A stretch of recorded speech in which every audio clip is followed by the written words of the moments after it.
So I woke up this morning, weird, kind of, my foot hurting, right? And the last time I woke up with that kind of strange phantom pain that just showed up out of nowhere, I had blood clot in my leg. And feels similar, but it's in the other leg, a little lower on my ankle. So I was going to drive my dirt bike into the wilderness, about 50, 70 miles, and then and do some trout fishing. Maybe I was even going to spend the night and just, camp out there. I maybe do that soon too, but I just didn't want to risk having a blood clot like break loose and end up having a stroke or something like that. Just God forbid, while I'm out in the woods, nobody around, by myself, whatever. So I made a decision. I kind of made a deal with Maria. She wanted to work around the house and the garden tomorrow, and kind of, this is her domain where she's out there gardening right now. You can see her. And this is her flower beds and stuff. She likes to work in it. I don't blame her, but I said, hey, I'll make a deal with you. If I help you around the house, do everything we need to do around the house today, will you drop me off in this creek called Canada Creek? I'll tell the name of it because it's like, I'm not worried about people going there to fish it because it's almost impossible to fish. Almost impossible. Which is the reason why I'm telling you what I'm doing. Now, so I have this blow-up kayak, right? I bought a few years ago. It's about 4 years old. I've only used it a few times. So now I'm going to try and blow it up, make sure it still holds air. Then, in which case it does, which I hope it does, then Maria will drop me off at a insertion point 4 or 5 miles upstream, and then I'm going to float downstream in this kayak. It's not easy. It's not even that comfortable, but it really gives access to this creek. Now, I know there's some big trout in it. The last time I floated it like this, I caught a limit, but I did catch one big one. So I caught one like 14-incher. The biggest trout that I ever caught below the bridge or in southern Michigan was in that creek. And then the very next cast in the same hole, I had one break off. So it was probably another big one. So I know there's big ones there. I was more exploratory at the time. I was kind of trying to figure out how to fish it. And really, some of the best water I went by. Like I just blasted by it. Look, it's just hard to fish. You got to have like a little anchor. You have to have a rope with a weight, and you kind of throw yourself ashore and like anchors you down. There's a lot of portaging. You're gonna get to these log jams and like deadfalls where you just got to jump out and pull the canoe over and then start back over. I'm not gonna wear waders. It's warm enough where you just get wet. You're gonna be wet the whole time anyways. So this is what I'm gonna do right now. I'm gonna see if I can get this thing blowing up. Let's see. I got my air compressor out here.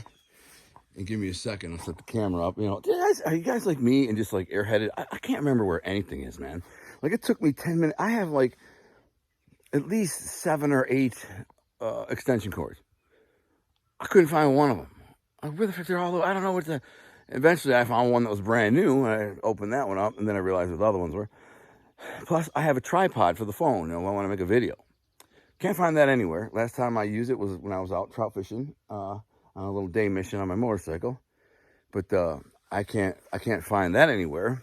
Then I was like, I'm gonna go grab my key to my motorcycle because I'm gonna take a ride on my motorcycle today, regardless of what I do, because I don't want to put a lot of weight on my ankle. It's kind of swollen up and messed up, so I'm just gonna I'm gonna take a spin on the bike. Well, I need the key for the bike, so I had to go grab the key because when I went on last time I went camping trip, I took the key out of it and I locked it up. So I go get the key, and then I'm like, I need the key to the lock. Because I have this kind of lock along the wrapping around in case God forbid anyone kind of comes in here and tries to steal it or something. So I go get that key. Why didn't I remember that from the get-go, from the jump? Go get both keys and duh. And where the hell's my freaking key? There's my paddle though. I know that. I need that paddle. Let's say a prayer that this Ominous Maximus, the art thing apparel. This thing blows up with air and holds air, and we're good to go. Let's try it out. Let's see if I can get some air in this thing. And then, because I'm trying to blow it up by hand. I feel like I had a foot pump for this thing, but I blew it up somehow. So what I do is I blow it up and then shove it in the back of Maria's car with that hatch window open with it sticking out, and then we drive. No big deal. It kind of looks goofy as hell. There's a freaking, blow up kayak sticking out of the back of the car, but I'm not going to drive there and try to blow it up. So let's see what happens. I'm going to set up this camera, see if I can get it blow up. All right, let's give it a shot. See what happens. Huh? Is this the one? This is the side one.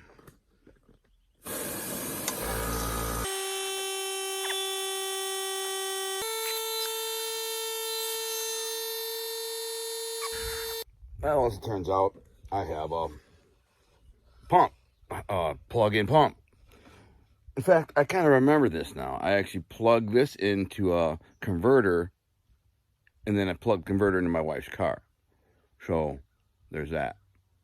But I remember it was kind of a pain in the butt, so we're going to figure it out, see if this thing still works. Hopefully it does, and we can blow this freaking thing out. We're going to get to it. If that doesn't work, I do have a hand pump here, so we got multiple avenues. I'm going to bring the hand pump with me when I go to pump my mattress. And I'm camping. Just saying. Let's get this baby popping, man. It's in good shape. Looks good. It shouldn't be rotted or dry rotted enough. They've had it in like good storage. Let's hope. I love this thing. It's a good one. See if we can get it blown up. Maria's still in the garden. You can't even see her behind her squash. Big garden. Huh? Coming along. Huh? So far, so good. I finished blowing this sucker up. You in there now. Oh, hell yeah. Good as new, man. Like brand freaking new. Holding there.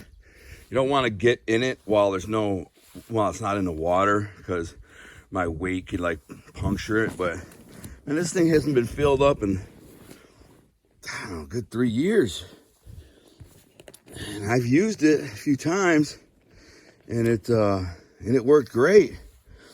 There is a rudder on the bottom, but there's no way I could put the rudder in there because I'm going to be going through over a lot of logs and jams and shallow water, but it's comfortable.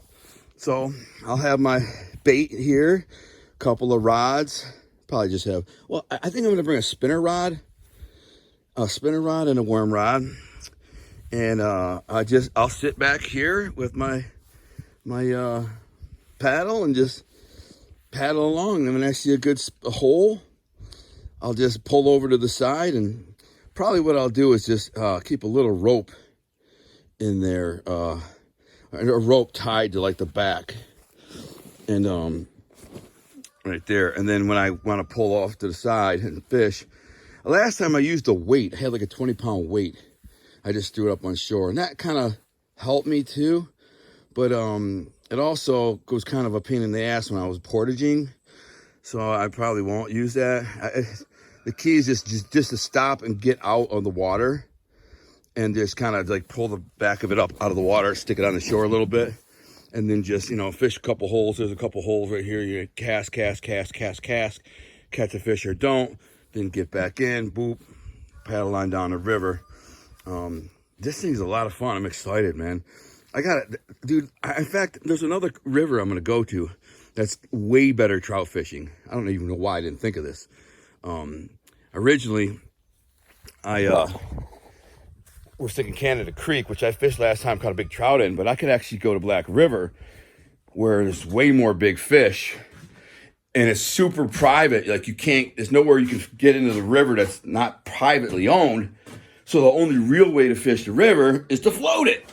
And like, what the hell am I thinking? Let me get my paddle.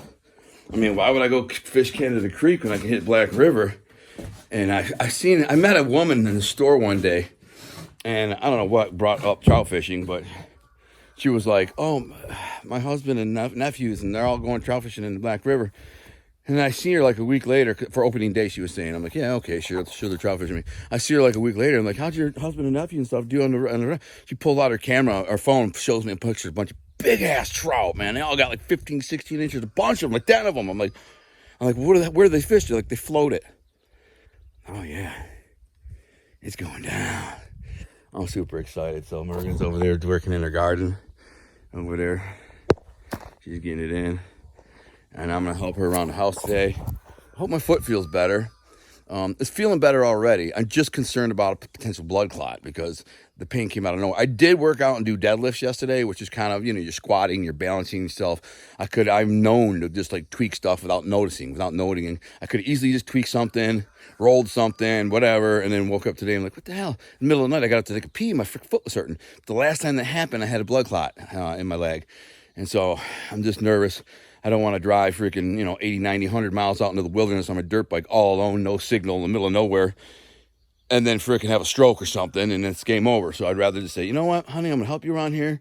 You're going to take me to insert this thing at an access point, and then you're going to pick me up 5 miles down the river, and we're going to have a good time. Ooh, I'm excited. I'm super excited. And this is the type of stuff I live for. You know what I'm saying? I do. That's the type, getting to access Virgin River. I want to take this thing up north next time I go to the UP. Problem is, when we go camping in the UP, we pack everything we got. You just don't have room to bring this big ass kayak. I can pack it in this box and stuff, but there's no freaking room. But man, if I had that kayak, oh my goodness. You know what? I might strap that mother effer to the top of the truck. That's what I'm going to do. I'm going to strap it to the top of the car. Why not? I got a big ass tote. I'll put the whole thing in a big ass tote, strap it to the car, and then when I get up to this, dude, are you kidding me, man? Like if I had this thing in some of the rivers that I fish in the UP, the problem is in the UP, most of the rivers I fish, there's so much deadfall, so many trees falling over, and so much crap. It's almost impossible to fish with that. But I do know a stretch of river that I hear people do it with, and they kill them. They get huge trout, huge brookies. So something to think about. Anyways, so I'm still going to take a ride on my Ominous Minimus today, my favorite toy. But I'm not going to be fishing today. I'm going to rest and work around the house, help my wife with the garden, help in the flowers and all that stuff, because she needs help, moving dirt around. So she's a woman. So I'll let this thing stew for a minute. I can't believe it's still holding air, to be honest with you. Like, I didn't know if this was a real good one or not when she bought it. Clearly it was, because most of these type of kayaks that are, like get 3-4 years old, they start to dry rot and the seals start to break and they don't hold air, And the biggest one you're concerned about is, well, these, obviously your pontoons are the biggest concern, because if one of those goes flat, you're sinking. If the bottom goes flat, it's no big deal. You can still, you can still float along. You're just kind of sinking down a little bit. But it's really comfortable. You sit in this thing, you like lounge back, and it's kind of just like a lounge chair, man. You're just like, yo, it's got a nice good back support, and you're just chilling along. You got your paddle. But boom, man, my rod's there. Oh man, I'm excited. I can't wait. So this is part 1 of that adventure, and then tomorrow I'll is my cat in there? She loves eating in the back of the car, my cat. My wife's car. And then I'll post the second half of this adventure. Hopefully we got some big trout action in there. So we'll see, shall see. Geeking out.